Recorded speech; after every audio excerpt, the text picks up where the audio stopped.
që nuk kanë mundur të vinë dot në shesh, por që janë me ne me zemër dhe me shpirt dhe me mendje. Sot jam autorizuar nga grupi koordinues I protestës të lexoj një deklaratë në emër të tyre. Në emër të grupit koordinues të protestës, duke dëgjuar propozimet e sovranit për 22 ditë me radhë, po dalim sot para jush me këtë deklaratë për të sqaruar protestuesit si dhe gjithë bashkëkombësit tanë, qoftë ata të pranishëm fizikisht në shesh, qoftë ata që na mbështesin me zemër dhe mendje, se kjo protestë mbar popullore dhe paqësore kërkon sa më poshtë. 1. Dorëheqjen e panegociueshme të kryeministrit dhe të qeverisë. 2. Krijimin e një qeverie teknike tranzitore, jo partijake, me mandat 12 mujor. 3.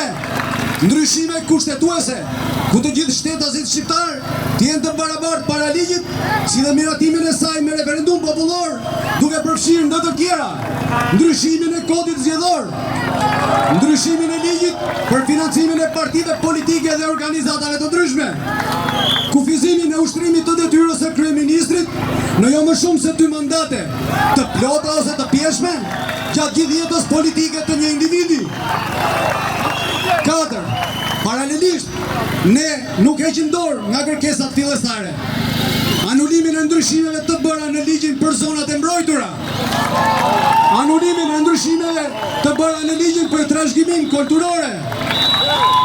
Shfuqizimin e paketës ligjore të njohur si paketa e maleve. Shfuqizimin e statusit dhe të kuadrit ligjor për investimet strategjike. 5. Një kontratërie sociale mes qytetarëve dhe shtetit, e cila do të përpilohet pas konsultimit me intelektual, ekspert teknik dhe qytetar apartjak, të propozuar nga sheshi I protestës.